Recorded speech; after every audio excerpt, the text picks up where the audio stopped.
All right, everybody, we're here for Nitro. What's going on, Chris? This is first episode of the draft of the brand split. Like, the draft has happened. The brand split's now in full effect. What's going on here?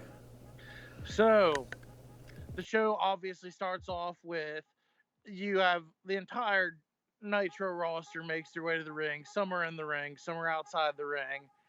And then Bischoff's music hits. He walks out to the ring and he starts talking about a change in the air.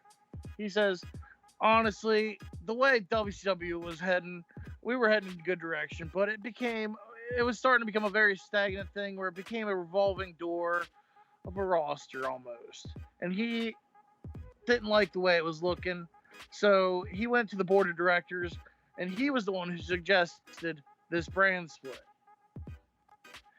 So with that, he said, Nitro is going to be so much better than that old crummy show Thunder over there. And he says, with that, he's going to even the playing field. So with that, he looks over at Jordan Oliver, looks over at War Beast, and says, guys, I know you worked really, really hard to be where you're at, but please trust me with this. Give me the titles. It's time for an even playing field throughout everything. It's time for a clean slate. It's time for everything. And you see, they're very, very hesitant. Oh, sorry. I thought you were... You can continue. You can continue. They were very hesitant, but they gave the belts up. And he says, in the coming weeks, we will be setting up many, many tournament finals that will culminate at the pay-per-view. And with that, they obviously all exit the ring, go to commercial break, and we come back from commercial break with the Colognes taking on Grimmeth Marks. Grimmeth Marks finally reunited, obviously, after the last pay-per-view. And they come out here and actually get a big win with the director's cut on Orlando Colón. Big-time win, big-time show for a team that could be a huge key in the tag division going forward.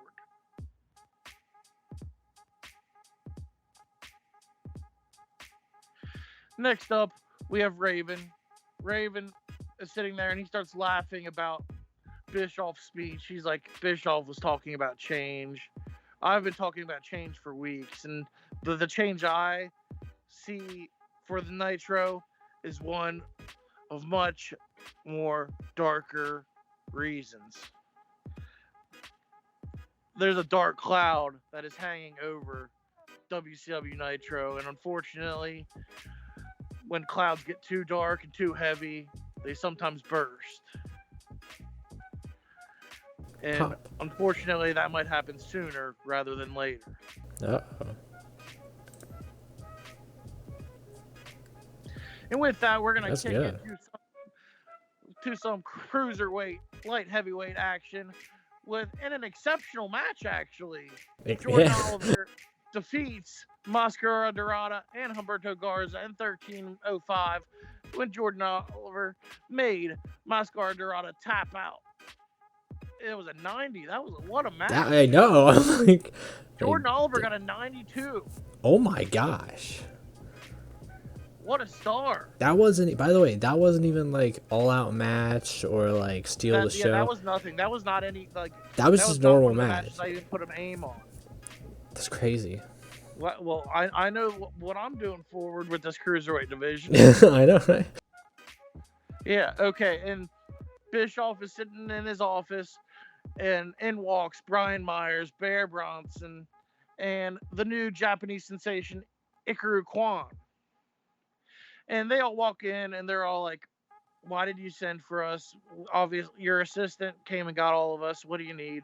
He's like, well, there's one division that we have yet to have in this WCW iteration that we've been running the last few months. And it's one that I hold very near and dear to me because I think that controversy creates cash. What's more controversial than a hardcore division? Oh, dang. And I believe that you three could be a figurehead to this division.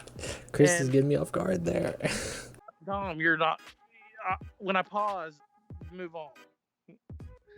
And he talks about the division is going to obviously have the title announced at the pay-per-view. But until then, he wants to see what these guys have. He wants to bring in some. He'll be bringing in some guys to see who can fit this hardcore, idealistic way for this division. And with that, we kick into our first hardcore match. That was had great wrestling, decent reaction from the crowd. Brian Myers defeated Ikaru Kwan in a hardcore match after the taste of pain. Pretty good match. Yeah, that was pretty good. For the segments, by the way, I'll let you just say like end scene, so then I can go on. Okay, so. from now on I'll do end scene. So okay, obviously for anyone who's been paying attention to the series, knew I had to go and get these guys because I hold this segment and this whole storyline near and dear to my heart. We got Al Jones with Vincent. David Arquette says, "Okay, I've tried all kinds of things with you. But one thing I have not tried is every top actor needs a leading lady." And with that, in walks Deonna Purrazzo as she cuddles up right next to Al Jones. Al's like, "She's mine?" David says, "She's all yours, buddy. I've realized I've been a little too hard on you. Let's let you relax a little bit and let's have a little bit of fun with this, shall we?" End scene. There we go. In the next match, we have, in a good match, Jeff Cobb defeats Chavo Guerrero Jr. by pinfall with the Tour of the Islands. He's absolutely ravaged him in this match, whooped him from corner to corner. And after the match, actually, Chavo Guerrero Jr. was having trouble. He was trying to stand up and walk out on his own, but every time he tried to stand up, he'd fall right back down. He is looking in a bad way as he's helped to the back. The announcers are wondering if he's ever going to come back to being the same after the beating he just took at the hands of Jeff Cobb. End scene? End scene. That's it. All right. And in a bout that had superb wrestling and great heat, FTR defeated Alexander Hammerstone and Rockstar Spud in 12:38 when Cash Wheeler pinned Alexander Hammerstone following the Shatter Machine in an 88 overall match. Great. Obviously, we knew that Casey McKnight and Cash Wheeler had excellent chemistry. FTR. Following the match, Alexander Hammerstone and Spud are walking to the back, discussing what went wrong there. As over the barricade jumps a woman, and it's Renee Michelle. She jumps the barricade and she jumps into the arms of Rockstar Spud, just tackling him, planting kisses all over him. As Alexander Hammerstone has to pull her off, but as they will head to the back, she just follows them like a lost puppy dog. The wheels are completely coming off here tonight. End scene. In the following segment, we have Tino Sabatelli and Summer Rae talking, and Tino says, so things did not go the way that he thought they were going to go. Obviously, Royce Isaacs picked up the win against him, but he says there's one thing left for him to 100% do before he rids himself of both of Royce Isaacs and Shane Douglas, and that is he wants to end the career of Shane Douglas. He challenges him for the pay-per-view to a career versus career match. Oh, shoot. End scene? End scene. That's going to get fun. Main event time. And then in the main event, in a bout that had fantastic heat and great wrestling, Sean Waltman defeats Eddie Edwards in 17:57 by pinfall with the sit-out facebuster. 82 overall. Eddie Edwards seemed off of his game. Sean Waltman was visibly tiring toward the end. I was just going to see if I could be able to do that kind of length with Sean Waltman. Obviously not, but the match had the crowd buzzing. Buzzing like bees, as we say around here. And to close the show, NWO Exotic comes out, starts laying the beat down on Eddie Edwards. Bischoff comes out and smiles and said, did you really think I could get away with not being a part of this whole thing? You know Eric Bischoff is always NWO for life. As he embraces with all the NWO Exotic members, he is revealed as the guy that's been pulling the strings all along for the NWO. As they continue their beatdown on Eddie Edwards as everything fades to black and scene. Dang. Finish off here at Nitro. Got an 80 plus 42 popularity. Pretty good, my friend. But we'll see how Thunder fares off next. So, good news, by the way. Raw got a 78. Mr. Mullins here got an 80. Beating Raw this week. Oh, the war. The war. Monday Night War. We're back. Yeah. Alright, everyone, we are back here for Thunder. This time being introduced by your board of directors. Johnny Ace and Jim Cornette will be taking over Thunder. Yes, but Jim Cornette, of course, he'll be live on commentary, so you're going to hear his voice all night long. He wants to remind you of it. But Johnny Ace says, "Let me welcome you, the television champion, my boy Cass XL." He says, "Don't worry, you got the night off tonight. I'm not going to make you defend the title every single week. Cass, we don't want to wear you out. You're a star here." And then out comes EC3. He says, "Let me remind you, I'm the world champion. I'm not the television champion. I'm not a world light heavyweight or world cruiserweight or teleweight or whatever. I am the world champion. I am the face of WCW. I am first when it comes to Thunder, and you should recognize that, Mr. Johnny Ace." And Cass starts to confront him, and he's like, hey, hold up, that big guy.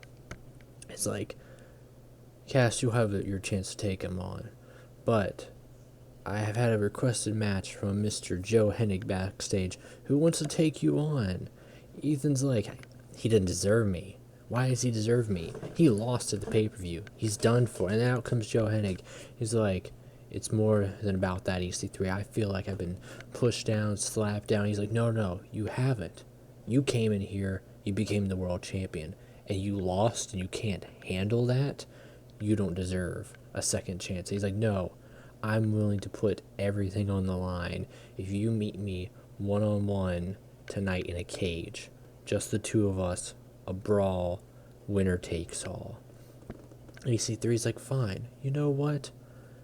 I'll beat you in a cage. I'll beat you in the middle of the ring. I'll beat you backstage. It doesn't matter. You have your title match here tonight." Following that, we kick off the show here with Austin Aries taking on Marty Scurll with a 450 splash. Pretty good match here, if I do say so myself. But after the match, both of the men actually get attacked by TK O'Ryan and Vinny Marseglia, making their debut on Thunder here tonight. To the surprise of them, actually attacking Marty also. People thought that he would be joining them. They have a tag team match here with the Von Erichs taking on the Bushido Warriors. Marshall Von Erich able to tap out Kota Sakafura. Pretty good there. After that, we have a segment backstage. Orange Cassidy just chilling backstage, whatnot. Leo said, "You messed it up, man. Cassidy, how you going to treat me like this? I should be on Nitro. I should be going to Hollywood, but I'm not, and it's all your fault."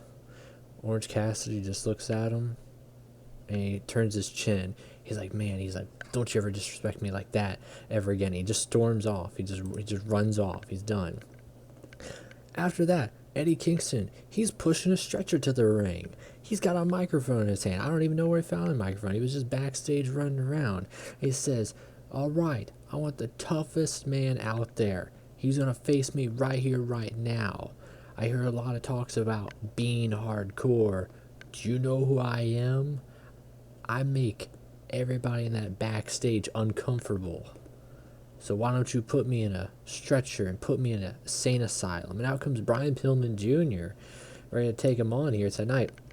Eddie Kingston, though, able to beat Brian Pillman Jr. and put him on the stretcher and cart him off the entrance ramp, throwing him off there. Holy moly. But we cut to backstage from a television feed where Buff Bagwell is in his cell, and he's actually watching the match, and Bruno's watching over him. He's like, "Get a load of this guy." He's like, "Has he done enough damage? I think Pillman deserves to be in that stretcher for what he did to me and what he did to my girl. This is unnecessary." And Bruno's like, "All right, your TV time's up." and he shuts off the television. Then we have the women's champion, Tennille Dashwood, coming out saying that she is still the face of the women's division. No one can touch her. But then Tanera Conti says that, you know what, she wants a chance at her tonight, and she gets that, all right? But it's not for the belt. Tennille Dashwood making short work of Tanera Conti here. Following that, though, Johnny Ace comes out announcing that there will be a mixed tag team title match, bringing in the mixed tag team titles, where Milo Toxic and his girlfriend Maria Manic will take on the team of MJ Jenkins and TJP, and Alberto Patron has found himself an unlikely ally with Angel Rose in this match for next week. After that, we have our main event match where EC3 is able to get the win here, defending his world championship against Joe Hennig inside that cage with the sweet meat sizzler. But the show all culminates and ends as Joe Hennig is sitting there and he starts to take off his little wrist tape and whatnot, his hand tape after the match. He's looking around at the crowd and the cage is coming up, but then he gets blindsided by Dave and Jake Christ, and they're beating the crap out of him. They get 2 steel chairs. They're just beating him down with a steel chair, destroying the former world champion. That's when EC3 cuts to the mic. He says, "No, Joe, I can't let you just walk out of the arena tonight. You wanted to meet me in a cage. I beat you in the cage, fair and square by myself. But I don't want you ever to walk back and disrespect me and challenge me for this title ever again, Joe. And we're stopping that all tonight." He tosses the mic to the side. And that's when Dave and Jake Chris, they put him, holding him up. One's got one arm, one's got the other arm. He takes the steel chair, bashes it right on top of the skull of Joe Hennig as blood splurting off of him. He takes to the mic one last time. He says, "We are the front line. Welcome to the front line." Throws the mic over the side of the ropes. And that's it. That's your show. That's your Thunder. 77, decent show here.